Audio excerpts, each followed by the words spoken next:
국제신문 기사고요. 이달 6월이죠. 1일에서 20일 사이에 수출액이 5%가 증가했다. 그래서 9개월 만에 흑자 전환 가능성이 있다는 기사가 있어서 가져왔습니다. 아시겠지만은 그 러시아 우크라이나 사태 이후에 러우 전쟁 이후에 원자재 수입 가격이 매우 급등했었죠. 기름값이 유가가 뭐 100불 넘어가 있는 상태에서 우리나라는 순수하게 에너지 수입국인데 뭐 뿐만이 아니라 각종 원자재 가격들이 엄청나게 급등을 한 상황이었죠. 그러다 보니까 수출액보다 수입액이 훨씬 커지는 무역 적자 현상들이 계속 누적되고 있었습니다. 그리고 각국에서 특히 우리 같은 경우에는 미국뿐만 아니라 중국에 대한 대중 수출 의존도가 상당히 높은 편인데 중국이 경기가 많이 좋지가 않잖아요, 그죠? 그러다 보니까 대중 수출액도 감소를 하는 그런 상황이었고, 그러다 보니까 우리나라가 수출액이 감소하는 그런 현상들이 계속 나타났었습니다. 그런데 이제 그게 좀 반전되고 있는 그렇다는 기사입니다. 보시죠.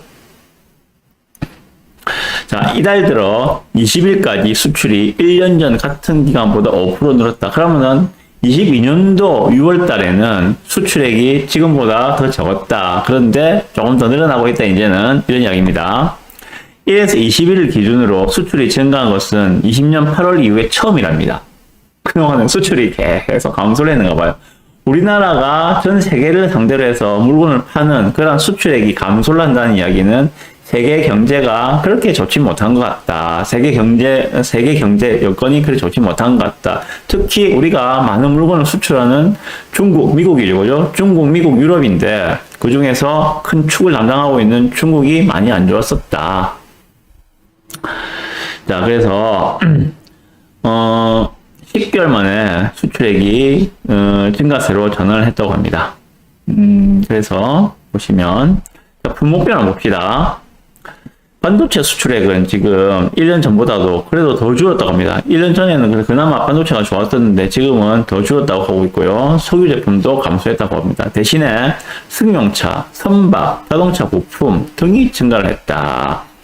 국가별로는 중국으로의 수출이 12.5% 줄어들고 동남아 쪽이죠. 베트남, 싱가포르도 감소했는데 미국, 유럽연합, 일본 등에 대한 수출은 늘었다. 유럽연합 쪽에 수출이 많이 늘고 있죠. 그죠? 26.4% 늘고 있습니다. 그러니까 중국은 줄어들고 있고 미국 쪽과 유럽 쪽에 대한 수출은 증가하고 있다. 이런 이야기입니다.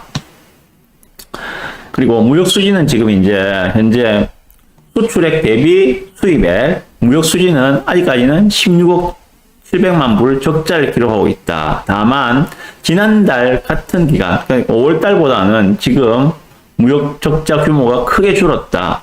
5월 달은 어땠느냐? 42억 불이었대요. 약 43억 불 무역 적자가 났었는데 이번 달에는 6월 달에는 16억 불 가량의 무역 적자가 나타나고 있다. 점점 줄어들고 있다. 이대로 가다가 보면은 어느 순간에는 우리가 수출이 계속 늘어나면은 무역 수지가 다시 흑자로 돌아설 것이다. 그렇게 예상할 수가 있겠죠. 네. 이거 같이 보실 게 그래프가 있어서 보시면 조선일보에 그래프까지 같이 나타나 있던데 같이 한번 보실래요? 네. 잘 나타나 있습니다. 보시면 수출이 22년도 6월달 수출 실적이 312억 불인데 23년도에는 329억 불로 약간 늘어났다는 이야기고, 자, 이게 더 중요해요. 수입액이 22년도 6월달에 수입액은 약 390억 불이었는데 23년도에는 345억 불로 수입액이 많이 줄었죠. 뭘 말하는 걸까요? 원자재 가격이 내려갔다는 얘기죠. 유가가 내려갔다는 이야기죠. 수입해 오는 양은 별반 차이가 없을 거예요. 그런데 이 수입액이 줄었다는 이야기는 원자재 가격이 내려갔던 것과 비슷한 의미가 아닐까 저는 생각을 해봅니다. 자, 그리고 주요국 수출 증가하면 역시 유럽, 미국이 늘어나고 있고요. 중국은 아직 감소다. 이런 이야기입니다. 자, 그리고 보면은 어느 나라가 요즘에 경제 상태가 좋은지, 경제 여건이 좋은지를 알 수 있는 하나의 또 지표가 되지 않을까라고도 생각을 해봅니다. 네.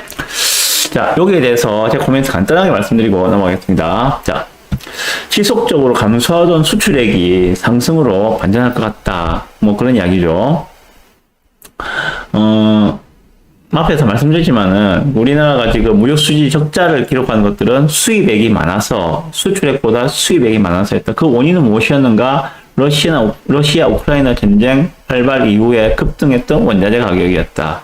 원유 가격이었다. 그런데 그런 것들이 이제 정상적인 자리를 찾아서 내려오고 있는 중이다. 그리고 어느 순간에 갑자기 러시아 우크라이나 전쟁이 종전을 할지도 모르죠. 어느 순간에 갑자기. 그건 아무도 몰라요. 정치적인 이유에서 발생한 것이기 때문에 그런 부분들은 정치적인 해결로 금방 종결이 될 수도 있지 않을까.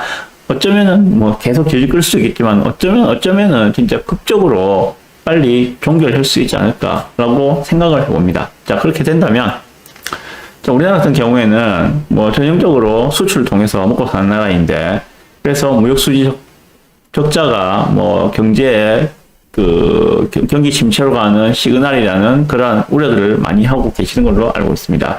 이런 분위기라면 이제 우리나라가 수출이 점점 늘어난다면은 무역 수지가 흑자로 돌아서는 것도 멀지 않은 것 같다라고 생각을 해보고요. 세부적으로 대중국 수출 그리고 반도체 수출이 증가를 해준다면은 무역 수지 흑자가 분명히 올해 안에는 가능하지 않을까라고 예상을 해봅니다. 희망 섞인 그런 예상입니다. 자, 이게 왜 중요한가 하면, 자, 우리는 전체 한국을 하나의 기업이라고 생각을 해봅시다. 기업이 흑자가 난다는 것들은, 그 기업에 속해 있는 그 직원들에게 뭔가 인센티브, 보너스를 더 준다는 의미겠죠, 그죠? 마찬가지로 한국이라는 큰 기업이 흑자가 난다는 것들은 우리 국민들, 개개인의 가처분 소득이 늘어난다는 것과 같은 의미가 되겠죠. 예. 우리가 가처분 소득이 늘어나면은, 뭐, 소고기도 사먹고, 뭐, 여러 가지 하겠죠, 그죠? 차도 바꾸고, 뭐, 집도 좀 더 큰 평수 늘리고, 여러 가지 할 수 있는 부분이 많겠죠. 경기가 활성화되고, 경제가 제대로 돌아갈 수 있다는 이야기가 되겠죠. 그래서, 그런 희망을 담아서 오늘 첫 기사로, 네, 이번 달에 수출액이 증가했다는 것을 첫 번째 기사로 가져왔습니다. 네.